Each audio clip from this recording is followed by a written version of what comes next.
மாட்டேன், நான் பயப்பட மாட்டேன். ஓ பயப்பட மாட்டேன், நான் பயப்பட மாட்டேன். இயேசு என்னோடு இருப்பதனால். தேவனுடைய பிள்ளையே, உண்மையாய் கர்த்தரை தேடுகிற பிள்ளைகளானால், அவருக்கு செவி கொடுப்பது உண்மையானால், உங்கள் இருதயங்களுக்குள் இந்த தைரியம் உண்டாவதாக. நீதிமான் சிங்கத்தை போல் தைரியமாயிருப்பான். பிரதர், சிஸ்டர், உனக்கு விரோதமாய் யார் கையெழுத்திட்டாலும் பயப்படாத. அது பலிக்காது, அது நடக்காது, அது ஆகாது. எழுதி வச்சுக்கோ. இதுதான் தீர்க்க தரிசனம். பயப்படாதே. இன்னும் சில மணி நேரங்களுக்குள் சிறைப்பட்டு போன உனக்காய் உன் அறைக்குள் தேவதூதனை கர்த்தர் அனுப்புவார். உனக்காய் பேசுகிறவர் தூதனை அனுப்புவார். உனக்காய் பரிசுத்த ஆவியானவர் இறங்கி வருவார். வெண்கல சங்கிலிகளையும் இரும்பு தாழ்பாள்களையும் உடைப்பார். கையெழுத்துக்களை சீர்குலைப்பார். அதிகார சக்திகளை இல்லாமலாக்குவார். உனக்காய் கர்த்தர் கதவுகளை திறந்து செழிப்பான பாதையை திறந்து கொடுக்க போகிறார்.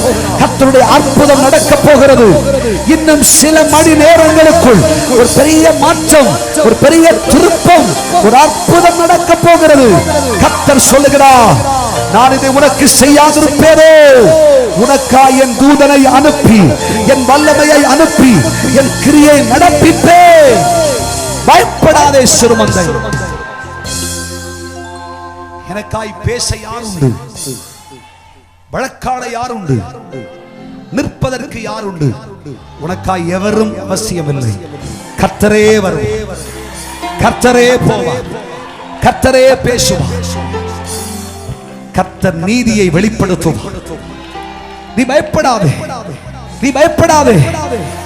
யார் எழுதினால் என்ன, யார் கட்டளையிட்டால் என்ன, எந்த உத்தரவாய் இருந்தா என்ன, எந்த முத்திரை மோதிர கையெழுத்தாய் இருந்தால் என்ன, நீ கலங்காதே. இவை எல்லாவற்றையும் தலைகீழாய் மாற்றி கர்த்தராகிய தெய்வம் உனக்கு தந்திருக்கிற தீர்க்க தரிசன வார்த்தை, வாக்குத்தத்த வார்த்தைகள் நிறைவேறும்படி கர்த்தருடைய கிரியை நடக்க போகிறது. கர்த்தருடைய வார்த்தை உன்னில் நிறைவேறும்.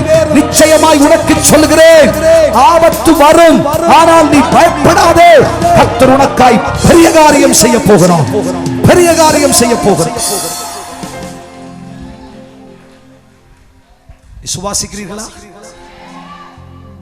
விசுவாசிக்கிற ஒவ்வொருவருக்கும் இந்த நிமிடத்திலிருந்தே இந்த கிரியை நீங்கள் பார்க்க போகிறீர்கள். ஆண்டவருக்கு மட்டும் செவி கொடுங்க. கர்த்தர் சொல்றதை மட்டும் கேளுங்க.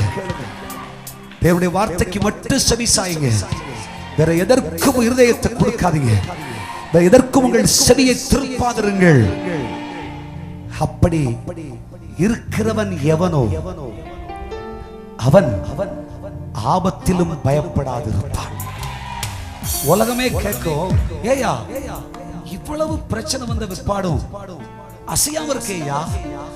உலகம் சொல்லும், ஏங்க உனக்கு மேல இருக்கிற அதிகாரியை உனக்கு விரோதியா இருக்க ஐயா, நீ கலங்காம அசையாம இருக்கியா? உலகம் சொல்ல போகிறது, நீ அப்படித்தான் இருக்கணும், நீ பயப்படாத, தைரியமா சொல்லு. நான் ஆராதிக்கிற தேவன் என்னை விடுவிக்காமல் போனாலும் பரவாயில்லை, கர்த்தர் ஒருவருக்கே ஆராதனை செய்வேன். இன்னும் சில மணி நேரத்தில் ஒரு குரல் கேட்கும், ஜீவனுள்ள தேவனுடைய குமாரனாகிய தானியேலே, சாத்ராக், மேஷாக், ஆபேத்நேகோவே, உங்கள் கர்த்தராகிய தேவன் உன்னை தப்புவிக்க வல்லவராக இருந்தாரா? நீ பதில் சொல்லுவாய், ஆம், நான் விசுவாசிக்கிற என் கர்த்தராகிய தேவன் என்னை தப்புவித்தார். சிங்கங்களின் வாயை கட்டி போட்டார். சிங்கங்களின் வாயை தெய்வம் திறக்க அனுமதிக்கவில்லை. கர்த்தர் என்னோடு கூடவே இருக்கிறார். பயப்பட மாட்டேன், நான் பயப்பட மாட்டேன். ஓ பயப்பட மாட்டேன், நான் பயப்பட மாட்டேன்.